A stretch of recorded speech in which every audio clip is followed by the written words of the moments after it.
Nirmala ji, thank you very much once again for giving us this exclusive, very special interview like every year after the budget.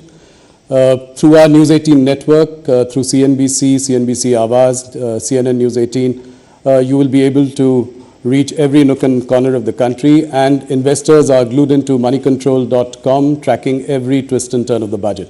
Thank you so much. My first question, a somewhat obvious question, no SOPs, no populist measures. Even in 2019 interim budget, the government had announced some SOPs, like tax rebates. There were some announcements for the farmers, but none this time. Seems like a very confident Prime Minister going into 2024 elections. You've never looked more relaxed to me before. What was going on in your mind while drafting this? Well, thank you for having me after the budget, like every year.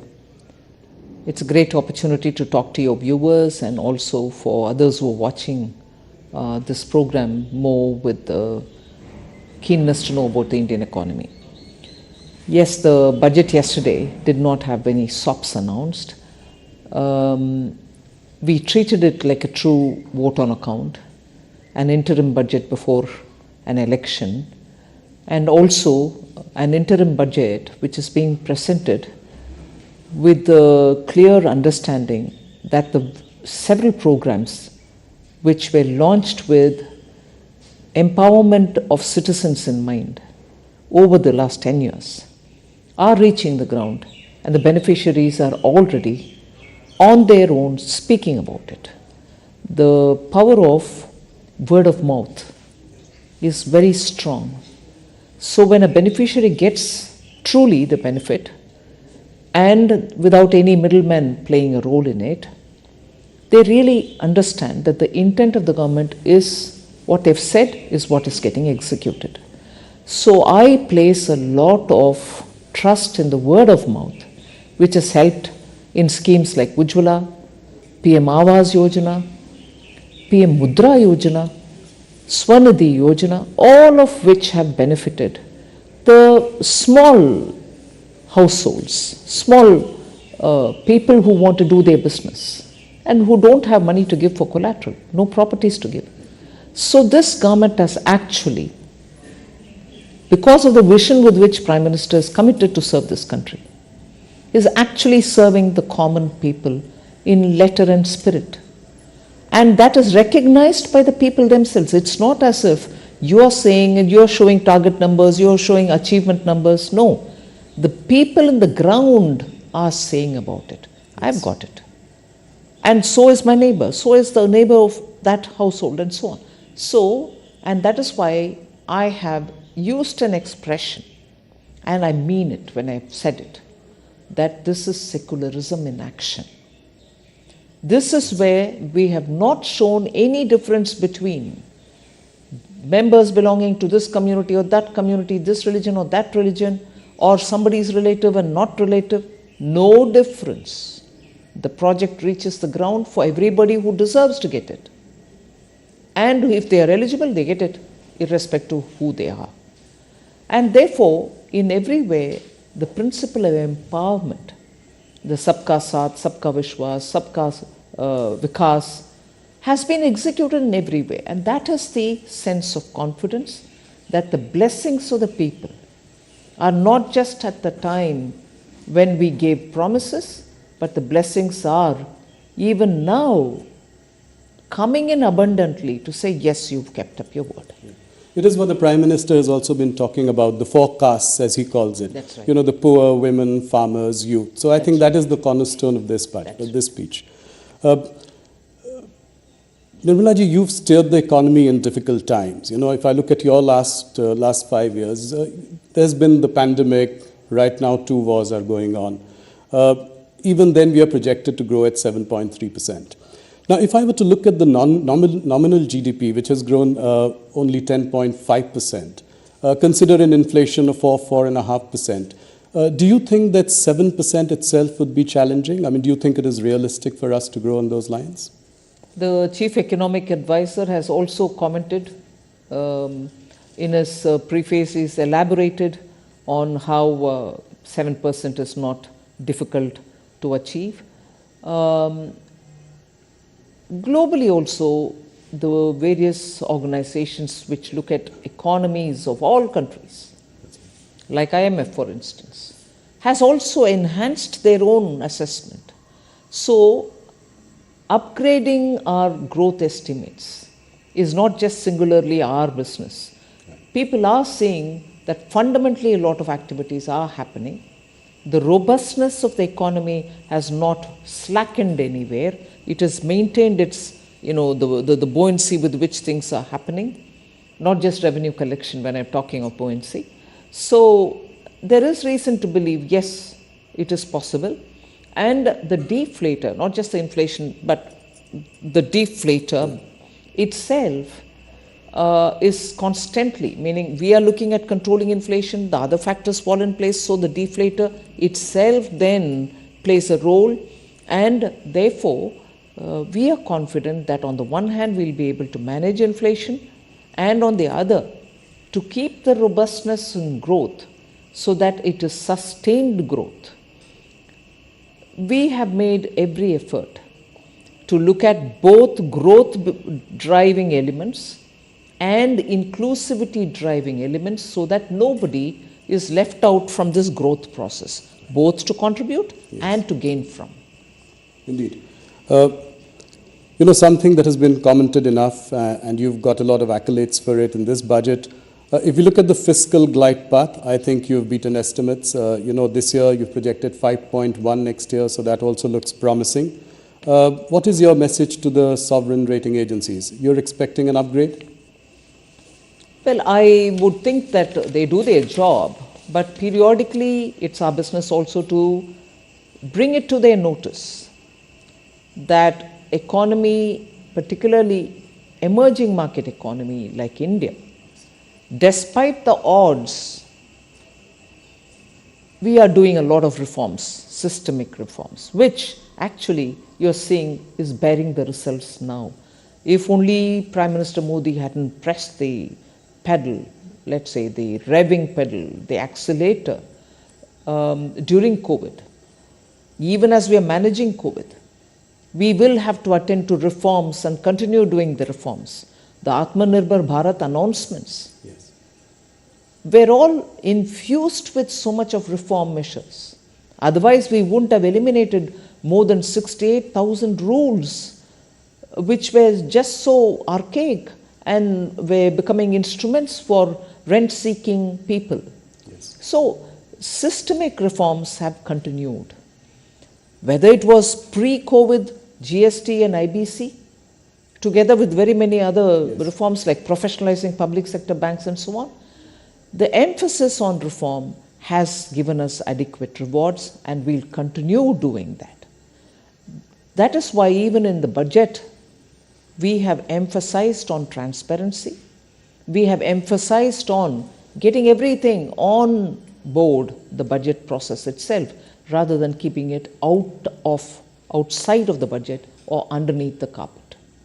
These are not small steps, and that has been consistently done in the last 4-5 years. And before that, as I said, IBC or banking reforms, the 5 major recognition R's, as we say, of the problem. So to list it, there are so many, some small, some very big. The small ones having very big implication in making the economy much more cleaner and open and transparent. The bigger ones which are bearing results in terms of the money that you collect in GST. These are not small steps. So that is the one which I would play as important indicators which rating agencies should look at comprehensively, rather than look at just one detail here, one detail there. Macroeconomic stability is also very well kept up. No, glad you mentioned reforms. I think big message coming from you that the government will continue on the road for reforms. What are the, I've said this to you before, that, cutting the rich tax last year, in an election year, before that, cutting the corporate rate tax. I mean, you've taken some bold measures. What are the next level of reforms that we can expect from you? Broadly, I mean, directionally. No, first of all, as I said, the system to become more transparent more things will have to be done in order to make sure that we work together with states. It's one thing for the union government to work on those areas which are exclusively with the central government. But where there are overlaps, there are some states which have come about enthusiastically to say, yes, we should benefit also from this vibrancy which results after such measures are taken. And therefore, when reforms are talked about, we normally always say 3 levels where it has to be carried out with the same vigor. The central government, the state government, and then the local bodies. Yes. Now, working with the state governments has already started happening. The last few years, you see very many areas where we are working together. The local body level, the municipal, urban local bodies, the panchayats, we need to have greater interchange of ideas and working together with them also. That will also continue now. Okay. Finance Minister, if I were to ask you this one question, with the exception of Air India, no strategic privatization has taken place, any significant. You know, whether it is IDBI, Concor, SCI, banks. Why has your government sort of repeatedly kind of underperformed on this disinvestment aspect? I mean, is the thinking changing within the government? Are you looking at sort of strategic sales and not maybe offer to sell completely? Is there some shift in the thinking?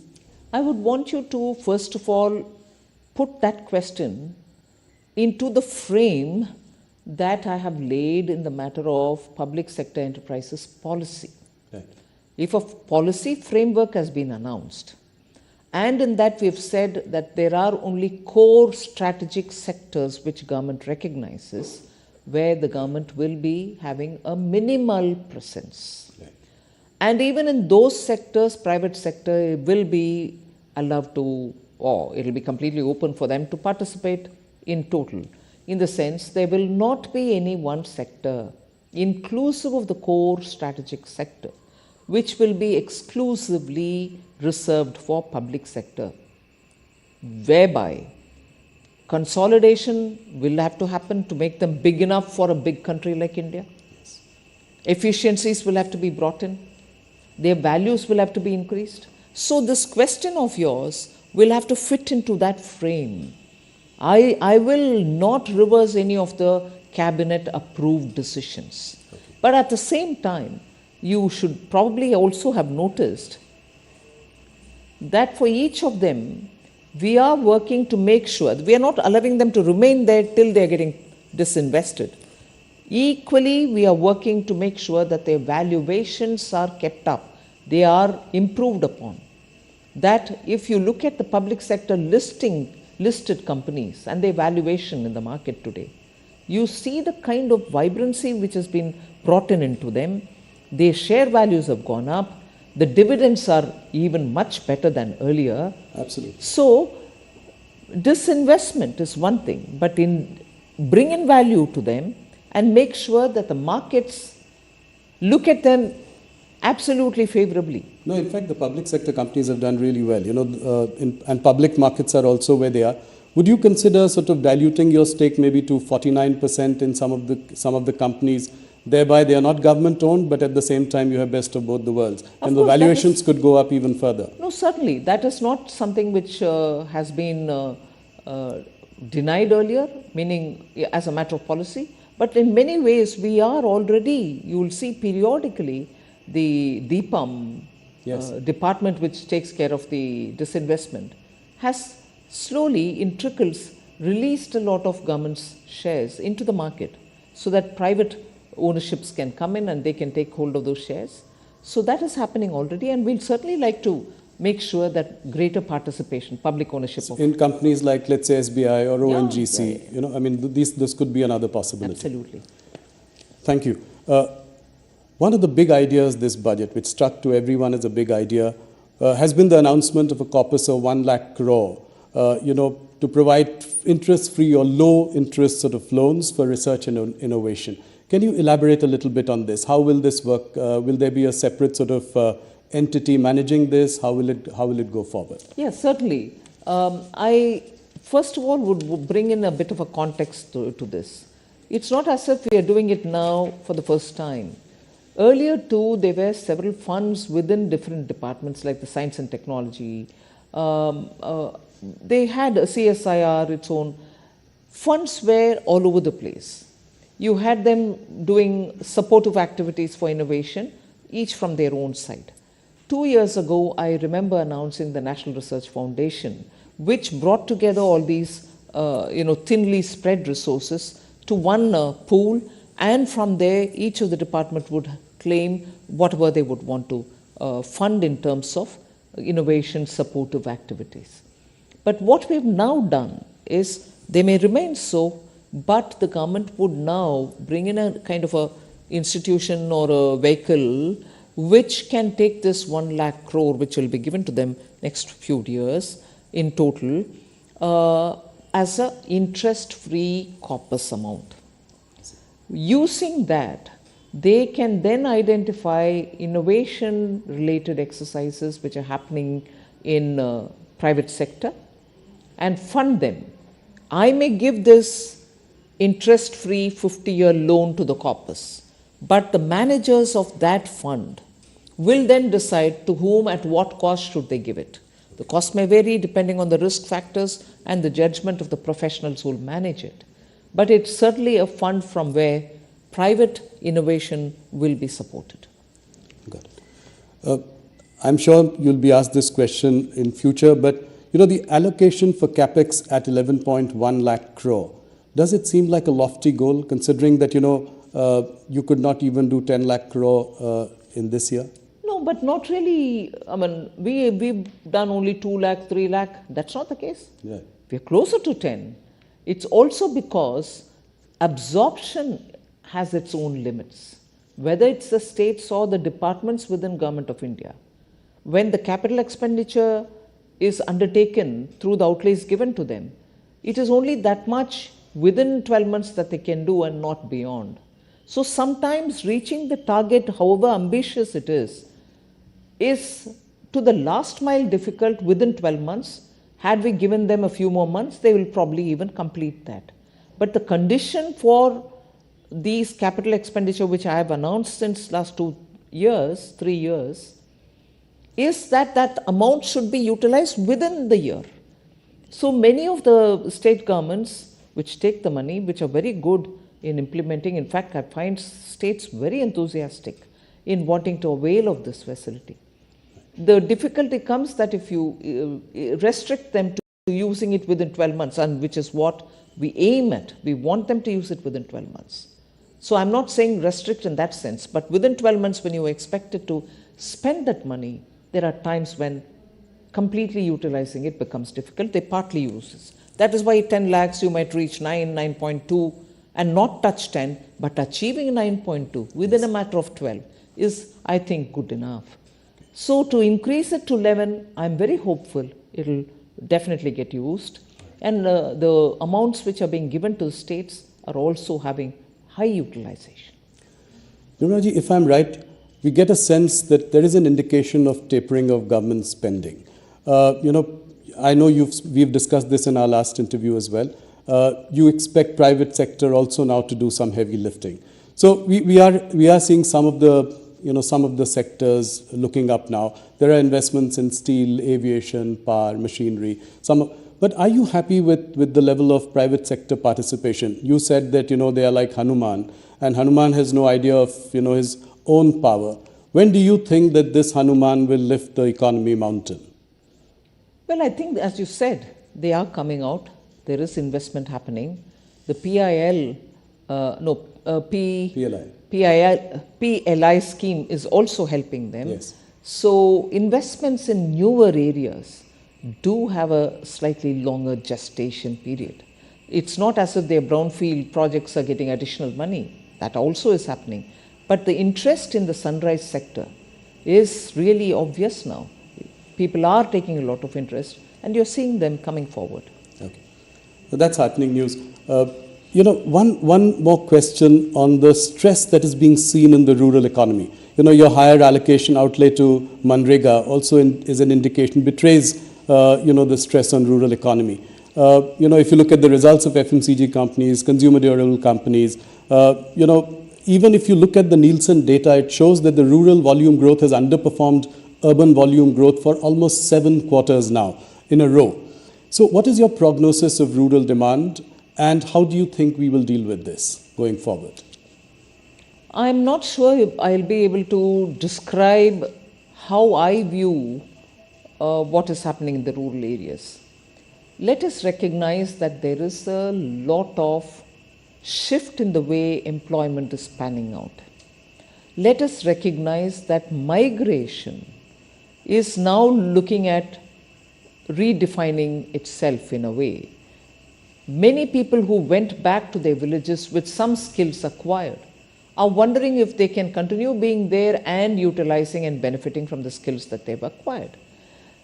Industries too today are allowing a lot of work from home, and many who are avoiding traveling are also staying back. So that shift will have to be recognized. But equally, that's not to say people are staying back home without work or staying back and working from there with large companies being established everywhere else. So there is a transition happening undoubtedly. Yes. Second, there's also this little savings which is coming through, which we are seeing from the various fixed deposits which are growing as different from small savings. Yes. You're also seeing some middle class looking at savings through the stock markets, demat accounts, and so on. So the indicators with which we are looking at the rural economy may vary, and there are very many newer indicators which we may not want to miss out on. Yes, I agree, FMCG market will also tell us that durable consumables are not being consumed as much as before. Yes. But, well, I take that as one indicator, but equally, the kind of activities which are now happening in the rural areas, because of better connectivity, because of other digitization, are also yet to be measured, I would think. Okay. One thing related to, the job market, especially, if you look at the campus recruitment in engineering colleges and MBA colleges. So on one side, there is this, the economy is doing well, and all indicators point to that. But on the other hand, the campus recruitment this year has been muted. Salaries have been lower. Many students have not got a job offer yet. How do you see this, in relation to the overall big picture? See, the question about employment, I am afraid we are repeatedly focusing only on those indicators pertaining to the formal economy, which is important. I am not denying its role. So college recruitments, IIM like campuses are important.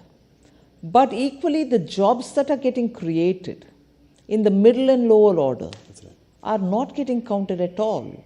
I would look at the way in which banks and their credit offtake is happening in small and medium businesses. The new companies which have got registered, which is a data which I have put out from the MCA, the number of new companies which have started are certainly not people who are being recruited for jobs. They are people who are investing money, believing in their skills, registering a company, and probably giving jobs for others. Why would new companies get registered in a bigger number than before if employment is not being offered?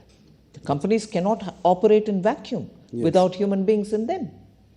So I think a fairer, open, and an exhaustive picture of India's employment, both in the formal and non-formal areas, will have to have some kind of a wider base with which, and we need to bring in such data so that the discussion can be more informed.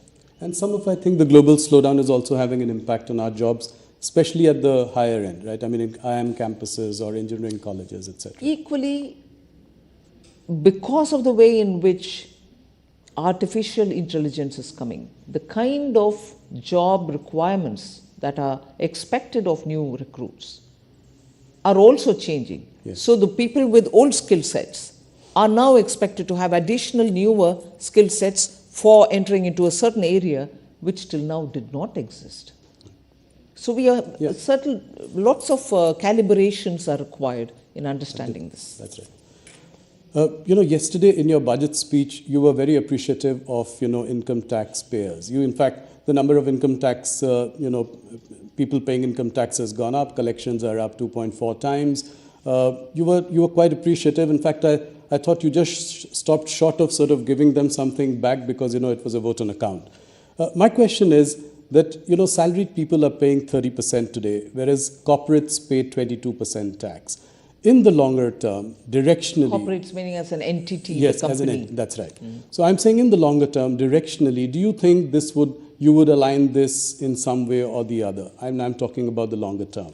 Well, the direct taxation reforms are a steady job in the pipeline, and some results come out and more work is happening. So direct taxation is something on which one ease of the taxpayers' facilitation which has to be improved, and also one of the things happened yesterday, one of the serving the customer better business in the taxation regime happened yesterday, but more work can always be done. Yes, so the salaried can be more hopeful in the coming days in your July budget. I'm not saying anything now. No, I know that. I mean directionally over the long term. You managed inflation very well in the past few years.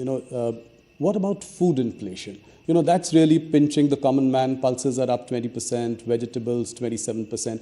Any plan to sort of rein in food inflation? See, food inflation cannot be spoken as one basket. Yes. Or one item. It has so many different components. If pulses are becoming more expensive, we are import dependent to meet adequacy in meeting their demand. In the sense we are not self-sufficient. We need to import to meet our demand, and when you depend on imports, the prices are determined by the supplier, not by us. So when it is pulse or dal, where the prices have to be controlled, so much has to be done well in advance. If you know your crop is only X and not what you need, then you pre-plan imports. You have to touch on very many countries to get the imports and so on. And in that, of course, the role of the traders is very important. Yes. That is one thing. Second is you're looking at other seasonal vegetables, which can equally be affected by drought or by excess rain. That's true. No import substitution or no import in the last minute can help us. If suddenly one particular crop, say of potatoes or onions or tomatoes, are lost, the last minute procurement from somewhere else is also fraught with difficulties. That's good. So the treatment for controlling price for pulses and the perishable crops and let's say rice which can be stored are all very different. And that is why there is a committee in Government of India which looks into this and makes sure that periodically you are able to get in time those based on estimates. It's an ongoing job. It's not with a deadline. It has to keep happening. Yes. And I think largely the committee has been successful. Otherwise, we couldn't have been closer to the policy range. That's right. I had interviewed the Prime Minister in 2016, as early as that, and he spoke about the white paper. He said that we should come out with the white paper because we inherited an economy which was in the fragile five. And and that was early, just 2 years into the government. And what we had to really do to drag it out of, the levels it had reached. You spoke similarly yesterday about a white paper, and you said it was a Herculean task to bring the economy back from the brink. What is the idea behind the white paper? Why now? And will it be another stick to beat the opposition with? See, you're right in pointing out that the Honorable Prime Minister has spoken about it even in 2016 in your interview. Then it was so many different sections of our society themselves suggested to us that you better bring a paper out, white paper out, to say why Indian economy has reached the fragile five, to say why our banks had become such a black hole. Nothing could be restored of the banks. Banks were all in deep trouble. Look at the number of NPAs and the value of the NPAs. meaning what was the original value and to what extent they had reached almost close to valueless positions. So whether it was your banks, whether it was the overall economy, whether it was defense procurement, whether it was a vital sector of telecom, why? Even minerals. Yes. Every area was ridden with problems. Now, if you're talking of corruption, well, it's one thing, it goes to the court, people get punished, and then the monies are given back or not given back, values are retrieved or not retrieved. That's one side of the story. But what impact it left on the economy? To restore your banks back to health, to make sure your country is safe with adequate strategic equipments given to defense personnel, to make sure that your mines, which are wealth under the earth, meaning inside the earth, under the soil, to use them for the benefit of the country rather than to use them as one instrument through which you line your own pocket. What implications it had on the economy? Banks not being healthy, mines being given to brothers and sisters who did not want to extract the mineral for the benefit of the country. Spectrum allocations, if it had happened in time, I didn't have to spend so much to restore BSNL to have 2G or 4G in time. And what implication does it have on the country when 4G is not available in time, whereas the whole world is talking about 5G? Yes. So the kind of impact that it had, the mismanagement, it is not just talking about, policy paralysis for a fragile five. It's talking about every one of these steps, which one in morally, which number one, morally was immoral, in the sense was not right, and equally the kind of positive effect, if it had happened very well in a transparent fashion, it would have had on the economy. We lost 10 glorious years, and to restore it to that position back and then to pull it up to now get closer to the world's third largest economy is a Herculean task, which I'm grateful this country had a Prime Minister like Modi ji, who single-mindedly said, I will restore this economy back. It's my service to the nation. Yes. Otherwise, it wouldn't have happened. So why the white paper now? Yes. We've had 10 years. And prior to that, there was a 10 years where you saw all this happening. Policy paralysis, corruption, nation losing its endowments, and so on. 10 years under Prime Minister Modi. What kind of course corrections had to happen? Yes. What kind of restoring confidence had to happen? What kind of pulling back from rut that had to happen? And equally, making sure you're purchasing the equipments, you're removing BSNL from distress, you're making sure BSNL employees are given their due, you're making sure the country gets 5G, not just 4G. Look at the coverage India has in 5G today. I agree. All this, and to make sure that the investor confidence is not just intact, but is growing, that within a matter of 8 years, I would say, we've reached $596 billion as our foreign exchange reserve. Just compare that with the last 10 years.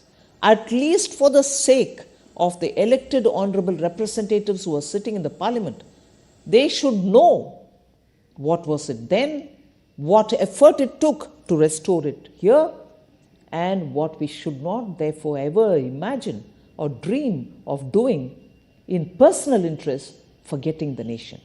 Why now? Parliament should know. 2, at that time, had Prime Minister Modi not taken the call that in the interest of our nation, I would not bring it out.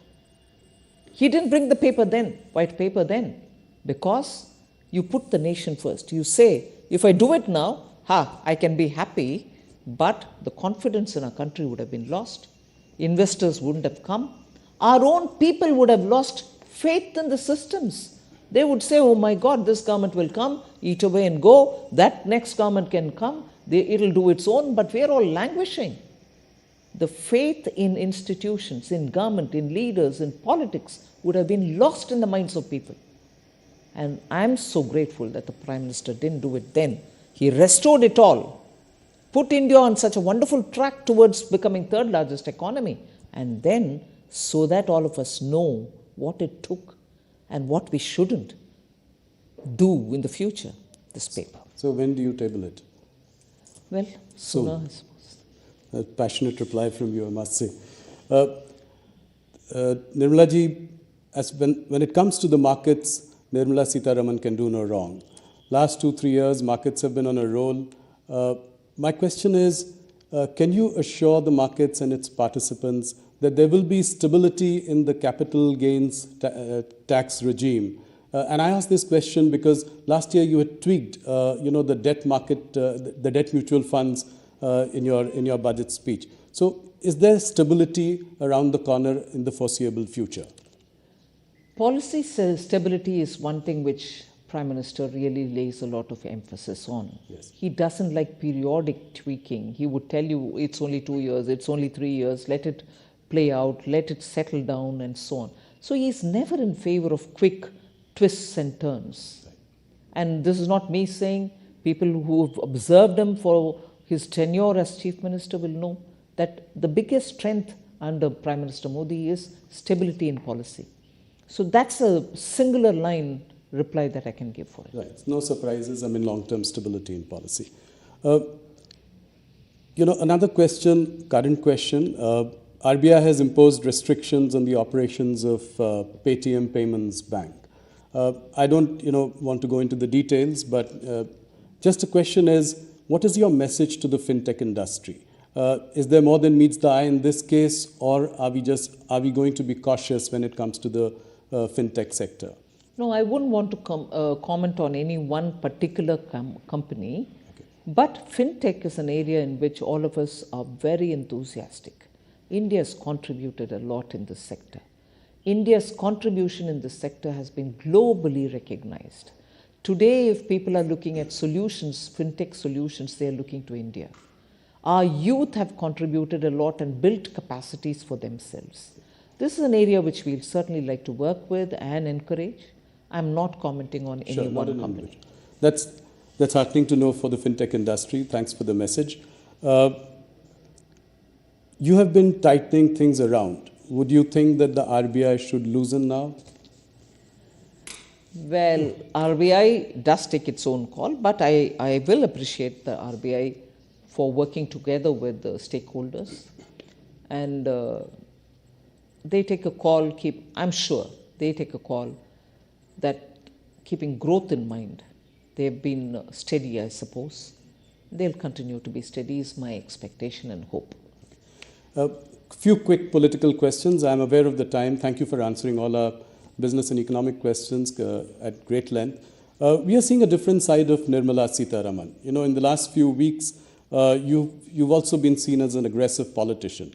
You've turned the heat on your rivals in Tamil Nadu. You said that Stalin's DMK is an anti-Hindu party and that they were forbidding the live telecast of the Ram Mandir Pran Pratishthan ceremony. What do you have to say to that? 100%. I have not said a loose word. I did mean what I say, and I do truly believe that repeatedly they attack on Hindus in Tamil Nadu in layers which are seen and in layers which are not seen have been felt for a long time. I speak very many times about Tamil Nadu with lived experience. Yes. And therefore I don't talk too soon, nor do I speak too indiscreetly. So when I say something, I mean it because I feel it also. I do corroborate with data, with actual ground activities, and then only comment. Unfortunately, if that is the politics of a state party, which has had a lot of ideological support extended to separatist politicians of years gone by. Yes. Whether they support it even today, I do not know, but there are periodic voices which come out which are very separatist in tone and tenor. My grief is a national party like the Congress party has been decimated in Tamil Nadu, and till today, they are not a position to win an election, even a couple of seats on their own, without being in alliance with one of these parties. BJP is, of course, a beginner there. It's been there since the Jansangh days, and it's gaining strength. We'll continue to work with the people. But the grief that I want to express is a national party like Congress Party also joins that anti-Hindu voice, does not condemn the anti-Hindu voice of the party DMK, and even worse, goes in support of such voices which come from DMK. And today, not just in Tamil Nadu, a Congress Party member in the Lok Sabha today, meaning he's a sitting Lok Sabha member, and a brother of a deputy chief minister in Karnataka, also speaks in separatist voice. So anti-Hindu is one, anti-Hindu activity is another, which also is happening in Karnataka incidentally. Congress Party in Tamil Nadu supports these kind of anti-Hindu or anti-separatist voices, and today that is a spirit with which Congress also is aligning, which is what I find utterly shocking.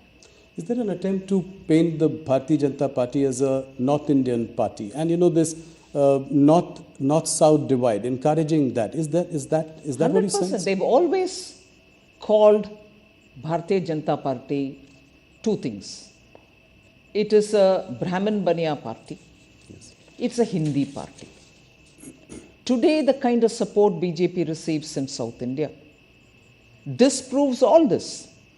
And I don't want to name individuals and say, oh, he or she belongs to this caste, we've promoted this caste, and therefore, more than BJP, I can challenge today, is there any one party in India which has worked for the betterment of tribals in India, which has worked for the betterment of the Dalit scheduled castes in India, which has recalled some of the best iconic leaders coming from those communities but attaining national stature, whether it is Dr. B.R. Ambedkar, whether it is Guruji and considered like God himself, Birsa Munda, whether it is the sons of the Shabzade, Sikh gurus, who gave their lives in their teenage for the sake of our country. So in any one of these, I want to ask, is there any one party in this country which has as much served as the BJP? So what is Hindi party? When Prime Minister of India is talking about all languages, he quotes Thiruvalluvar. Yes. He quotes from Purananuru. Every given opportunity, he takes the languages even to the UN. So, Tamil Nadu's politics, speaking of these kind of things, has happily kept the Hindi-speaking parts of the country, even if they are in alliance with them, away from the separatist rhetoric. So you think, oh, we are in alliance with that party, they cannot do any wrong. Yes. But they've been speaking all these separatists earlier. They're speaking anti-Hindu earlier, only because of the language gap. Just as they didn't want to learn Hindi, many of the North Indians didn't want to learn Tamil. So there's never been an understanding, a comprehensive, complete understanding of what's developed in Tamil Nadu. So are you hopeful that the BJP will do better this time in South India? I mean, how many seats do you see them getting out of 131 seats? It's difficult to talk about number of seats, but I'm sure but in the efforts which are being made by Tamil Nadu BJP unit. So you're likely to open your account in these states like Tamil Nadu, Andhra Pradesh? We'll certainly work for the people and hope to have their Kerala. Blessings. Of course. Tamil Nadu, you have whether it's Kerala, whether it's Tamil Nadu, lots of work is happening and people are responding as well. Are you likely to contest the elections? I don't think. No. It's my party's decision. Okay. One last question on 2024. What is your assessment? How many seats do you think that the BJP is likely I'm to not get? sure I'll again speculate on the number of seats. Better than last time? Much better than last I time? think people will see the truth and commitment and dedication with which the Honorable Prime Minister has been working. They are blessing him. They are seeing his earnestness. They are seeing how non-stop he puts the people of India and the nation first among everything else. So I'm confident. The opposition has constantly been crying themselves hoarse about the use of intelligence agencies. So whether it is Kejriwal or Mamata Banerjee's leaders in West Bengal or Hemant Soren more recently, they complain that there is harassment by central investigative agencies. And if the leaders jump onto the other side and join the BJP, then they are let go scot-free. What do you have to say? My last question. First of all, many of the cases in which the CBI or the Enforcement Directorate or the Income Tax pursue cases cannot come to the level of asking for custodial or asking for interrogation or arrest can happen overnight. You will be surprised in many of these cases. The cases were originally filed during UPA times. Many of these cases belong to that era.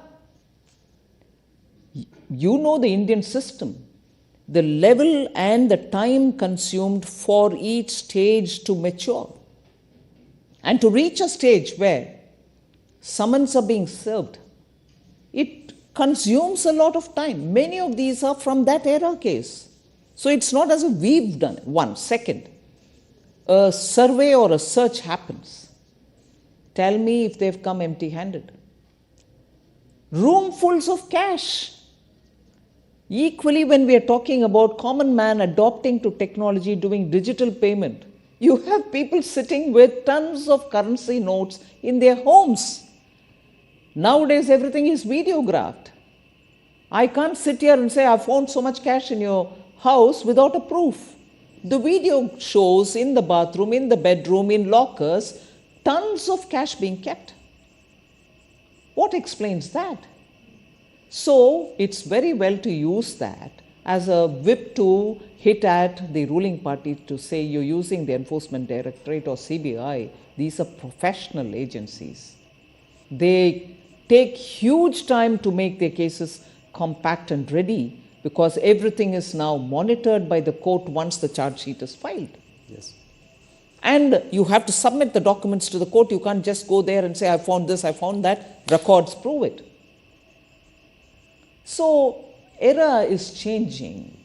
People don't like to have corrupt leaders. So when the Enforcement Directorate go and knock at the doors and come out with such pictures, common people are seeing it. You may cry hoarse, as you said, saying it is being politically used. I'm sorry.